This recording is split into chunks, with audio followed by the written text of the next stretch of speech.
श्री असदुद्दीन ओवैसी जी, एक मिनट जरा। जिन माननीय सदस्यों को अपने भाषण सभा पटल पर रखने हैं वो कृपया रखें, उनको अनुमति है, प्लीज। शुक्रिया सर। मैं सदर जमहूरिया के खुतबे की मुखालिफत में खड़ा हुआ हूं। मैं बरसर इख्तिदार जमात से जानना चाहूंगा, क्या ये सच नहीं है कि आप ही के आदाद शुमार 75वां NSSO का डेटा ये कहता है कि 25% मुस्लिम बच्चे पैसों की गुर्बत की वजह से तालीम से ड्रॉप आउट हो जाते हैं। क्या ये सच नहीं है कि 7 साल से ऊपर जो बच्चों का खवानगी का तनासुब है तमाम मज़ाहिब में सबसे कम मुसलमानों का है? क्या ये सच नहीं है कि ग्रॉस अटेंडेंस रेशियो तमाम मज़ाहिब का सबसे कम मुसलमानों का है? क्या ये सच नहीं है कि सबसे कम एनरोलमेंट जो होता है वो मुसलमानों का है? क्या ये सच नहीं है कि AISHE की रिपोर्ट ये कहती है कि हायर एजुकेशन में मुसलमान का तनासुब 5% से 4% पर आ चुका है? और ये सरकार इन तमाम आदादो शुमार को देखते हुए, इनके आदादो शुमार को सामने रखते हुए सदर जमहूरिया के खुतबे में लफ्ज अकलियत का, माइनॉरिटी का जिक्र भी नहीं किया गया, जो भारत की आबादी का 19% का हिस्सा है। ये इनकी मोहब्बत है अकलियतों से और मुसलमानों से। सर, क्या यह बात सच नहीं है कि आपने माइनॉरिटी के बजट को 40% कम कर दिया, स्कॉलरशिप के पैसों में 560 करोड़ रुपए कम कर दिए? ये आपकी मोहब्बत है जो नफरत की निशानी बनती है। नरेंद्र मोदी की सरकार ये नहीं चाहती कि अक़लियत और मुसलमानों के बच्चे तालीम याफ्ता होकर इस देश को मजबूत करें। वो उनको हमेशा गुर्बत और नाइंसाफी का शिकार बनाकर रखना चाहती है। सर, दूसरी बात इसमें यह है कि आज अक़लियतों को मुसलमानों के ताल्लुक से कोई महीना ऐसा नहीं जाता जहां पर उनको जान से मारने की धमकी नहीं दी जाती। बरसर इख्तिदार जमात के एक MP साहिबा ने कहा कि चाकुओं को सिर्फ तरकारी के लिए इस्तेमाल मत करो, गर्दनें काटने के लिए इस्तेमाल करो। बरसर इख्तिदार जमात के एक MP ने दिल्ली में कहा कि मुसलमानों का समाजी बायकॉट करो। बरसर इख्तिदार जमात ने गुलबर्गा के रेलवे स्टेशन को हरा रंग किया गया था, उसको ये कहकर तब्दील कर दिया कि मुसलमानों का रंग है। सर, मैं पूछना चाहता हूं, क्या नरेंद्र मोदी की सरकार तिरंगे के हरे रंग को निकाल देंगी? क्या हरा रंग मुसलमानों का है? क्या नरेंद्र मोदी की सरकार खरबूजे पर पाबंदी आयद कर देगी और देश की जनता से कहेगी कि नागपुर में आपके हेड ऑफिस में उगा हुआ सिर्फ संतरा खाया जाएगा? सर, नारी शक्ति की आप बात करते हैं तो बिल्किस बानो अगर मुसलमान नहीं होती तो बिल्किस बानो को इंसाफ मिल जाता। 20 साल से बिल्किस बानो लड़ रही है मगर उसका नाम बिल्किस बानो है। आप इंसाफ नहीं करना चाहते बिल्किस बानो से। ये नारी शक्ति आपकी है। पसमानदा मुसलमान से आपकी मोहब्बत, दीजिए 1950 के प्रेसिडेंट ऑर्डर तरमीम करिए, दलित मुस्लिम का स्टेटस पसमानदा को दीजिए। आप नहीं देना चाहते। क्या मजहबी आजादी का उनको हक हासिल नहीं है? स्पीकर साहब, मैं मुसलमान हूं, मेरे बगैर ये मुल्क नामुकम्मल है। मैं इस मुल्क का यरगमाल नहीं हूं, मैं इस मुल्क का कैदी नहीं हूं। मैं पूरे सिटीजनशिप की राइट को चाहता हूं और अभी चाहता हूं। कब आप बिहार के सुरजापुरी और कुल्हिया बादरी को कौमी OBC स्टेटस देंगे? स्पीकर साहब, दूसरी अहम बात मैं कहना चाह रहा हूं, चीन का जिक्र आपने किया। क्या प्रधानमंत्री अपनी जबान को जुम्बिश देंगे और चीन का नाम लेंगे? क्या आप चीन को डेमचौक और डेमसांग से उखाड़ कर फेंकेंगे? DGP कॉन्फ्रेंस में चेयरमैन साहब कहा गया कि 65 पेट्रोलिंग पॉइंट में से 26 पेट्रोलिंग पॉइंट पर भारत की फौज पेट्रोलिंग नहीं कर सकती है। चीन से आप डरते हैं। अरे, डिसएंगेजमेंट हुआ तो डी-एस्केलेशन कब होगा? डी इंडक्शन कब होगा? चीन से आप डरते हैं।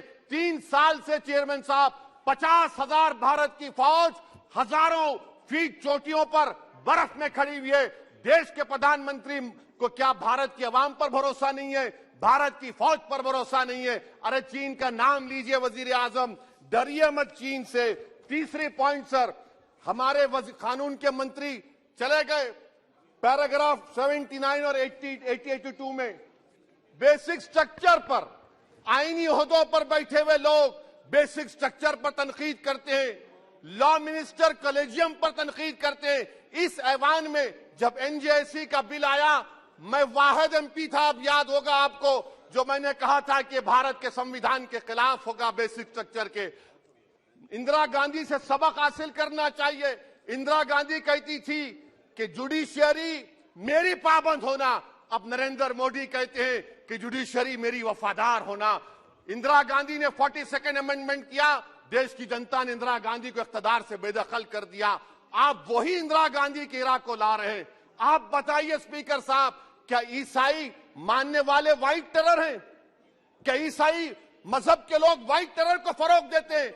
आप बताइए। मैं यहां पर जजेस को तहफुज करने के लिए नहीं खड़ा हूं, मैं बेसिक स्ट्रक्चर की हिफाजत में बोल रहा हूं।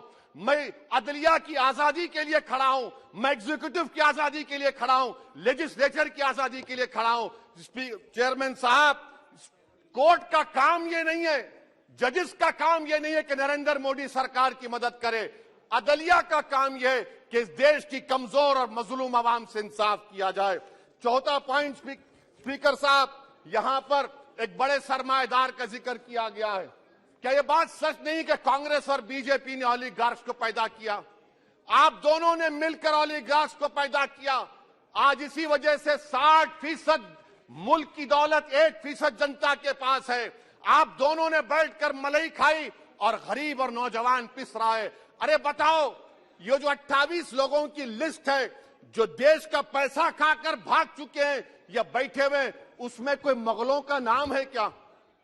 कोई मुगलों का नाम नहीं है, मगर आप उस पर कुछ नहीं बोलेंगे।